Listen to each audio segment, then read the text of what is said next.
yang dikeluarkan oleh Ketua Mahkamah Agung RI pada tanggal 28 Oktober 2024. Tim pemeriksa terdiri dari 3 orang hakim agung yang diketuai oleh Kamar Pengawasan Wiarso Budi Santiarto, dengan anggota tim pemeriksa yang Mulia Jupriyadi dan Nur Ediono, yang merupakan Hakim Agung Kamar Pidana Mahkamah Agung RI.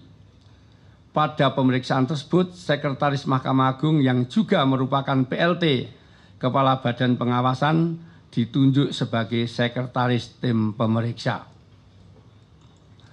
Dasar pembentukan tim pemeriksa, Majelis Kasasi Perkara nomor 1466 K PIT 2024 adalah terkait adanya pemberitaan media elektronik yang menyebut ada pemufakatan jahat, suap untuk mengkondisikan perkara kasasi Ronald Tanur. Informasi tersebut juga menyebutkan bahwa ZR sudah bertemu dengan Majelis Kasasi perkara tersebut. Oleh sebab itu, Yang Mulia Ketua Mahkamah Agung RI membentuk tim pemeriksa untuk melakukan klarifikasi dan pemeriksaan terhadap Hakim Agung SA dan ST. Keempat, tim pemeriksa telah melaksanakan pemeriksaan secara maraton mulai dari tanggal 4 November 2024 sampai dengan 12 November 2024. Pemeriksaan dilakukan di 2 tempat, yaitu di Kejaksaan Agung RI dan di Mahkamah Agung RI. 5. Pemeriksaan terhadap ZR dilaksanakan pada hari Selasa tanggal 4 November 2024 di ruang rapat Direktorat Eksekusi Jampitsus Kejaksaan Agung Republik Indonesia, Jalan Sultan Hasanuddin, nomor 1 Kebayoran Baru, Jakarta Selatan, dengan didampingi oleh, dengan didampingi oleh 2 orang jaksa dari Kejaksaan Agung, sehingga apa yang ditanyakan oleh tim pemeriksa kepada JR dan apa yang telah dijawab oleh ZR itu semua didengar, dilihat, dan diketahui oleh 2 orang jaksa tersebut. Sedangkan pemeriksaan terhadap para terkait dan para terlapor dilakukan pada hari Selasa tanggal 12 November 2024 bertempat di ruang sidang Ketua Kamar Pengawasan B206 Mahkamah Agung Republik Indonesia, Jalan Merdeka Utara, Jalan Medan Merdeka Utara, nomor 9-13 Jakarta Pusat. Yang keenam, tim pemeriksa telah memeriksa para saksi, para terkait dan terlapor, serta dokumen-dokumen yang relevan. Yang ketujuh, dari pemeriksaan tersebut ditemukan fakta hanya Hakim Agung S yang pernah bertemu dengan JR. Pertemuan itu terjadi secara singkat dalam acara pengukuhan Guru Besar Honoris Causa di Universitas Negeri UNM Makassar pada tanggal 27 September 2024, yang mana keduanya merupakan tamu undangan dalam acara tersebut. Pada pertemuan esindentil dan berlangsung singkat tersebut, ZR sempat menyinggung masalah kasus Ronald Tanur, tetapi tidak ditanggapi oleh Hakim Agung S. Dan tidak ada fakta pertemuan lain selain pertemuan di UNM tersebut. Adapun Hakim Agung A dan ST tidak dikenal oleh ZR dan tidak pernah bertemu dengan ZR. Bahwa pemeriksaan perkara kasasi Ronald Tanur berjalan secara normal selayaknya perkara kasasi pada umumnya.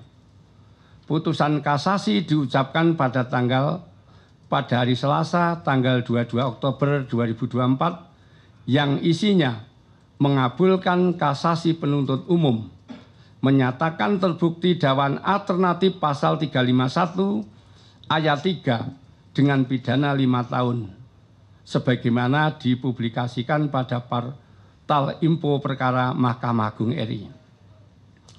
Kesembilan, penangkapan oknum Hakim PN Surabaya terjadi pada hari Rabu, tanggal 23 Oktober 2024 atau berselang 1 hari setelah putusan kasasi perkara nomor 1466K PIT 2024 diucapkan. Kesepuluh, kesimpulan dari pemeriksaan tidak ditemukan pelanggaran KEPPH yang dilakukan oleh Majelis Kasasi perkara nomor 1466 Kapit 2024 sehingga kasus dinyatakan ditutup. Demikian hasil pemeriksaan dari tim yang dibentuk oleh Bapak Ketua Yang Mulia Bapak Ketua Mahkamah Agung. Sudah saya bacakan selengkapnya ya. Terima kasih. Oke, baik, teman-teman media sudah mendengar apa yang dibacakan oleh juru bicara Mahkamah Agung, hasil tim pemeriksaan yang dibentuk oleh Ketua Mahkamah Agung terhadap Majelis Hakim Kasasi perkara Gregorius Ronald Tanur. Tadi pada kesimpulannya bahwa tidak ada pelanggaran kode etik pedoman perilaku hakim yang dilakukan oleh Majelis Hakim Kasasi tersebut. Barangkali ada yang mau ditanyakan atau disampaikan kepada juru bicara Mahkamah Agung. Kita kasih kesempatan 3 orang penanya terlebih dahulu. Dari saya kiri ada 2. Siapa Mbak? Jihan, Mbak. Jihan dari Tempo. Mbak Ana dari dari Tempo juga bukan? Dian dari Kompas ya. Dia dari Kompas, sorry. Ini? Kompas.com, Tempo, Kompas.com. Oke. Silakan Mbak Jihan. Saya mau tanya aja, S yang dimaksud tadi itu Pak Susilo atau Pak Suparjo? Iya. Yang dimaksud ST adalah Pak Sutarjo. Jadi ZA tidak kenal sama A dan ST dan tidak pernah ketemu juga. Ya. Ada S, ada ST ya. Oke. Mbak Dian. Saya Dian Pak dari Harian Kompas ya. Pak mau bertanya tadi kan disebutkan kalau Hakim Agung ST itu bertemu dengan ZR ya. S itu bertemu dengan ZR di salah satu acara di kampus gitu di Makassar, dan itu ada pembicaraan mengenai kasus Ronald Tanur. Itu apa boleh dielaborasi Pak, pembicaraannya seperti apa, ada permintaan seperti apa dan dijawabnya seperti apa Pak oleh Hakim Agung? Jadi berdasarkan hasil pemeriksaan dari tim tadi, salaman terus kemudian menanyakan apakah tentang kasus tadi ya, kemudian tidak ditanggapi oleh yang bersangkutan. Jadi singkat sekali, jadi seperti itu ya. Pertemuan insidentil ya, bukan direncanakan, tadi sampaikan oleh Yang Mulia. Jadi di lift ditanyakan itu dan tidak ditanggapi oleh Hakim Agung S tersebut. Ya. Dari Mas Kamil silakan. Iya, terima kasih Pak. Tadi penegasan aja, tadi kan pertama antara Hakim Agung S dengan ZR bertemu di universitas ya karena menghadiri acara begitu ya. Artinya tidak ada tanggapan sama sekali dari Hakim Agung S ke ZR terkait perkara GRT begitu Pak ya. Kemudian yang kedua mau minta tanggapan Mahkamah Agung soal dugaan yang ditemukan Komisi Yudisial terkait kalau diasumsikan ZR ini mendapatkan 1 triliun, diduga ada 1.000 perkara yang ditangani oleh ZR. Dan kalau diasumsikan 1 miliar berarti 1.000 perkara, kali 1 majelis hakim itu 3 hakim yang menangani, berarti kurang lebih 3.000 hakim yang diduga terlibat penanganan kasus. Apakah Mahkamah Agung juga turut mendalami dugaan adanya hakim-hakim yang terlibat perkara ZR ini Pak? Terima kasih Pak. Ya, itu kan asumsi ya. Kalau orang hukum kan bicara itu fakta hukum dan evidence kan. Ya itu aja. Ya jumlah hakim agung itu cuma 46. Itu. Hakim di Jakarta itu 5 pengadilan kurang lebih 150. Ya. Artinya kan ya ditanyakan yang memberi asumsi ya, metodenya seperti apa, teorinya seperti apa kan gitu. Kalau ditanyakan kepada kami ya hakim itu berbicara dengan fakta hukum dan evidence.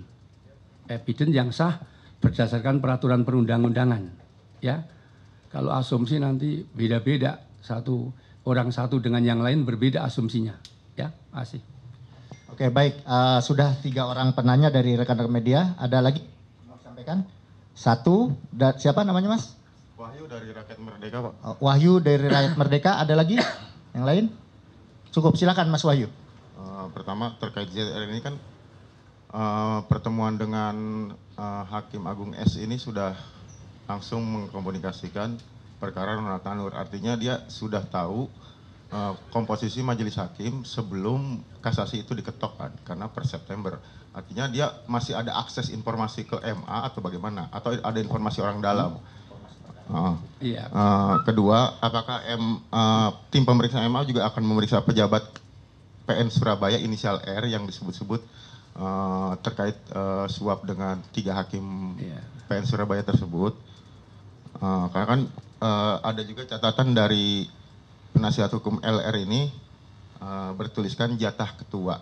Ya. Apakah ada alirannya juga? Terakhir, sebenarnya siapa sih Pak pejabat PN Surabaya berinisial R di Tempus 2 Oktober 2023 yang berwenang memilih majelis hakim PN Surabaya untuk kasus Ronald? Ya, terima kasih.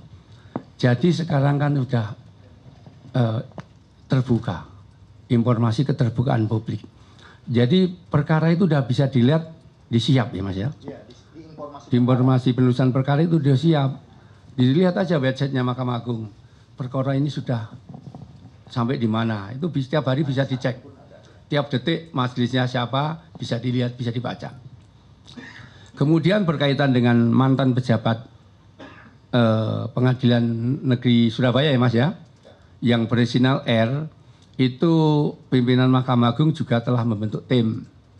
Karena yang bersangkutan bukan Hakim Agung, maka timnya juga bukan dari Hakim Agung.